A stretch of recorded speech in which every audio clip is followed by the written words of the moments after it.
grandes, ¿no? Así como Machu Picchu en Perú, o sitios mayas, Teotihuacán en México. Sí. Pero en Tikal, Venezuela, Guatemala. exacto.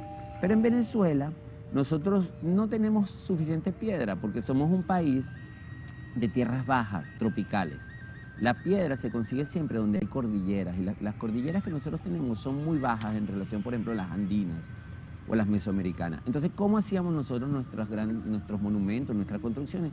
Como las sigue haciendo la gente ahora, de barro, ¿verdad? De tapia, de bajareque, de todas las posibilidades que da el barro para construir. Entonces, en Barinas, por ejemplo, si uno va a la zona de Gabán, La Calzada, eso es Barinas, cerca del pie de monte andino, uno puede incluso sobrevolando con una avioneta observar que los indígenas de esa zona habían construido aldeas muy grandes en las cuales habían montículos, ¿verdad? O sea, pequeños promontorios sobre los cuales colocaban las casas. ¿Por qué? Porque los llanos, como sabemos, en la sequía son muy secos, pero en la estación lluviosa se inundan. Si no colocaba la casa sobre eso, evitaba que la casa se le inundara. Pero además hacían calzadas, incluso caminos elevados de muchos kilómetros para comunicar una comunidad con la otra en la época de lluvia. Igualmente hacían, por ejemplo, campos drenados, campos de cultivo agrícola, que hacían, desviaban el agua de los ríos y hacían unas especies de líneas en las cuales durante el invierno el agua no alcanzaba las plantas de maíz, que por ejemplo si el planta de maíz está en un terreno muy anegadizo, se pudre, se descompone, no llega a producir, se ahoga. Entonces eso mantenía cierta cantidad de agua en el invierno y permitía que las plantas no se ahogaran. En la sequía todo lo contrario, entre esas líneas, esos promontorios, se acumulaba el agua y se hacían pozos que incluso en la época más seca todavía tenían agua. Entonces ese sitio, por ejemplo, es muy importante. En la costa, por ejemplo, del estado Sucre tenemos también evidencias de grupos recolectores marinos que dejaron parte de sus residuos de alimentación y de producción llamados concheros, como el de la Pitía también, por ejemplo, que queda en Zulia, pero también en Sucre los hay. Concheros de muchos metros de alto. Eso nos da evidencia a nosotros de lo que la gente comía. El conchero es básicamente el basurero, donde iban botando todo lo que iban comiendo. Sí. Pero ahí además, ahí llegaba después también los objetos que se les rompían, los desechos, y muchas veces, pues ellos vivían donde mismo está el conchero, en la misma zona. Por lo tanto, todo eso forma un complejo de sitios, ¿no? Sí, ese es como un indicador para ustedes, donde está el conchero. Exacto. Sí, aprendí eso también un poco. Exacto, porque ese es el basurero de la Porque comunidad. uno dice, bueno, pero ¿cómo pueden saber los arqueólogos dónde está el yacimiento arqueológico? Entonces hay ciertas evidencias, ¿no? Como por ejemplo eso del conchero. Qué interesante, ¿verdad? Sí, yo creo que sin duda alguna esto de la arqueología nos lleva, es bien interesante y a veces uno lo subestima, ¿no? Porque esto nos explica precisamente lo que es el pasado y el comportamiento. Por ejemplo, en el pueblo guayú, el poblamiento guayú, se dice, no, es que los guayús han sido toda la vida comerciantes, han sido contrabandistas. Eso no es así. Y entonces, además de las narrativas, de la oralidad, lo que han contado los guayús, los abuelos, cómo se ha transmitido eso, pero los guayús también se dedicaban no conocían esto de las perlas. Esos fueron los que vinieron de afuera, que se interesaron en esto de las perlas, y ellos trajeron de Cuba agua gente para que hicieron y enseñaron a los guayús a que los guayús buscaran las perlas para ellos comerciarlos en Europa, ¿verdad? Pero después de eso introducen el ganado, introducen las morocotas, el dinero, y allí se cambia no solo la estructura económica, sino también la estructura social del pueblo guayú, y eso ha seguido.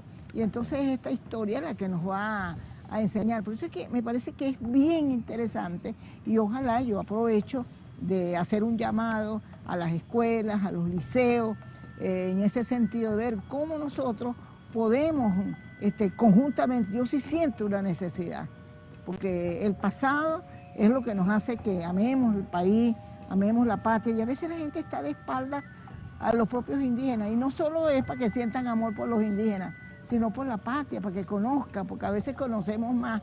Hay, por ejemplo, grandes científicos, yo los he oído, que hablan de las grandes culturas, de las bajas culturas. Y eso de las grandes culturas, ¿cómo es? Ah, porque si tienen grandes edificios, como tú dices, el Tikal, Machu Picchu, Teotihuacán. Ah, pero los pueblos indígenas de Venezuela no tienen ni un solo ladrillo a lo mejor, pero tienen otros aportes que hacer en cuanto a la organización social, el parentesco, el proceso de socialización de los niños, el sistema normativo guayú, el asumir colectivamente todo. Entonces eso es bien interesante. Ya hacemos una pausa de nuevo y ya volvemos.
En la costa del estado Sucre se le llama a los desechos marinos conchero, los cuales facilitan el trabajo de los arqueólogos, ya que al pasar del tiempo se han encontrado en el mismo lugar restos de cerámicas, vasijas y herramientas.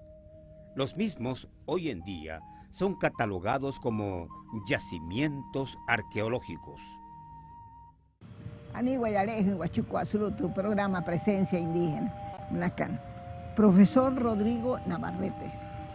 Fíjese, ha sido muy interesante esta información, porque esto, aunque fuesen unas pinceladas, ¿verdad?, pero que vamos a seguir profundizando después en otros espacios, en otros momentos, pero de todos modos es una información general sobre este estudio de yacimientos arqueológicos, ¿no? Pero ahora, en este último segmento, quisiéramos saber, se supone que los arqueólogos son seres humanos, y cómo es su comportamiento, cómo es esa ética. ¿Existe un código de ética? ¿Existe una ética? ¿Está actualizado? ¿De qué año es? Porque bueno, estamos en la Asamblea Nacional y entonces a lo mejor hay que revisarlo, todo se está revisando para actualizarlo, a lo mejor se correspondió con una época. Y le digo esto porque yo una vez visité, no voy a decir dónde, he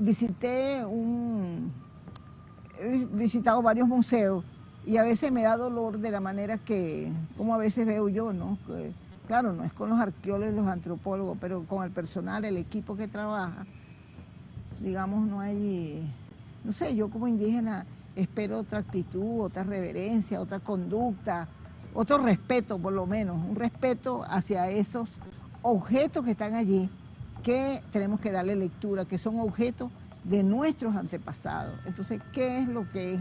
¿Cómo funciona eso, la ética del arqueólogo? Bueno, Noeli, precisamente has dado en el clavo cuando dijiste, bueno, los arqueólogos son seres humanos también. Lo que a los arqueólogos a veces en un tiempo se nos olvidó es que con lo que nosotros trabajamos, el objeto que nosotros rescatamos, también es producto de la vida humana, ¿no? Y además, muchas veces no solo es producto de la vida humana, también fueron seres humanos. Porque, por ejemplo, si trabajamos en un cementerio de hace 1000 años y rescatamos los restos óseos o un enterramiento, estamos excavando a un individuo que tuvo familia, que tuvo vivencias en su vida, experiencias, y además que probablemente mucha de la gente que vive en la zona, ¿verdad?, lo puede reconocer como un antepasado. Entonces, los códigos de ética de los arqueólogos, por mucho tiempo yo creo que el arqueólogo no manejaba esta idea de que estaba trabajando para las comunidades locales, sino como la idea era más bien rescatar las cosas, llevárselas a los museos y a los centros de investigación y producir trabajos para la academia sobre todo, ¿verdad? Y yo creo que poco a poco los arqueólogos se han dado cuenta aquí en Venezuela y en otros países que es necesario mantener un diálogo permanente con la gente que vive en la zona, porque esa gente que vive en la zona no solo son los custodios naturales de eso, sino que además son las personas, la gente que tiene la mayor información y que le da mayor significación y el mayor, digamos, contacto o enlace con esos objetos, con esos enterramientos, con esos cementerios, con esas vasijas, ¿verdad? Entonces, lo primero, por ejemplo, es que así como un periodista no debe entrevistar a una persona sin decirle que la está entrevistando, ¿verdad? Un antropólogo tampoco puede ir a una comunidad indígena a grabar, por ejemplo, las cosas que está haciendo la comunidad o entrevistar a una persona sin el consentimiento de la comunidad. Los arqueólogos, por lo general también, no solo tenemos que tener permiso dentro de nuestro código de ética del Instituto del Patrimonio Cultural, que es el instituto, digamos, del Estado a nivel nacional, que regula que uno no vaya a saquear un sitio, sino que va a hacer una investigación. Sino además, es importante tener el permiso, el consentimiento y la relación, incluso el diálogo, la interacción, el trabajo conjunto con las comunidades que viven en la zona. Porque ¿quién más podría estar interesado en la zona, en la historia de un territorio, por ejemplo, sí, allá en La Pitía, que queda bien retirado de todo, que la misma gente que vive en La Pitía, ¿verdad? En ese sentido, por ejemplo, ha habido, nosotros los arqueólogos nos regimos por los códigos de bioética que son vigentes en la legislación actual en Venezuela. Códigos de bioética que nos obligan precisamente a toda esta cuestión normativa, pero además a no interponernos en la vida de la comunidad ni tratar de, desarrollar ningún tipo de actividad que sea agresiva en contra de la herencia o la tradición de la comunidad que se encuentra en la zona, ya sea comunidad indígena o comunidad campesina o comunidad urbana también, cualquier tipo de comunidad. Uno debe contar con el permiso de la comunidad, pero también con el apoyo de la comunidad para eso, porque además los arqueólogos vamos, trabajamos y con mucha frecuencia nos vamos del lugar, pero ¿quién se queda ahí? Así es. Se queda es la gente que vive ahí. Claro. Y eso es una cosa importante también, reproducir esa información y llevarla al sitio. Claro. Si uno hace una investigación en la zona, devolver la información a la zona, llevarla a los niños, divulgarla por medios de comunicación, divulgarla a través de folletos, ¿verdad? Eso es también parte de nuestro código de ética. Saber que trabajamos, sabemos lo que trabajamos, pero ¿para quién? Bueno, para la comunidad. Y eso implica a la comunidad nacional, pero también a la comunidad local, los que viven en la zona donde trabajamos. Sí. Bueno, fíjese, yo creo que esta parte es muy interesante porque precisamente nosotros en la Constitución hablamos de la consulta previa a las comunidades y también en nuestra ley orgánica de pueblos y comunidades indígenas hay un artículo que tiene que ver con el consentimiento previo e informado. Todo lo que tenga que ver con los pueblos indígenas hay que buscar su consentimiento. Lo que pasa es que muchas instituciones y mucha gente, bueno, a veces irrespetan y llegan porque, bueno, se sienten también amparados por una ley y hacen cualquier cosa, invaden cualquier territorio. Y para nosotros los cementerios son sitios sagrados, porque allí esos son como mausoleos, esos son espacios donde están estos familiares nuestros. Nuestra costumbre, por ejemplo, en los cementerios familiares que nosotros tenemos en La Guajira, nosotros vamos a dormir con ellos, nosotros vamos a comer con ellos, nosotros le ponemos el café, el agua que ellos necesitan, nosotros compartimos lo que ellos en vida necesitaban. Nosotros entendemos que la muerte, es más, nos han enseñado a que cuando una persona se muere, en el caso de los guayú, una vez que se muere, nosotros le damos su baño porque es el último baño, porque va a emprender un viaje. Y allí en esa urna se colocan todas sus pertenencias, lo más sagrado, lo que más le gustaba, ¿no? De modo que yo creo que es bien importante, habría que revisar ese código de bioética, porque de pronto pues hay que hacer más énfasis, ahora que se va a aprobar la ley de cultura, como que tiene que ver con eso, ¿no?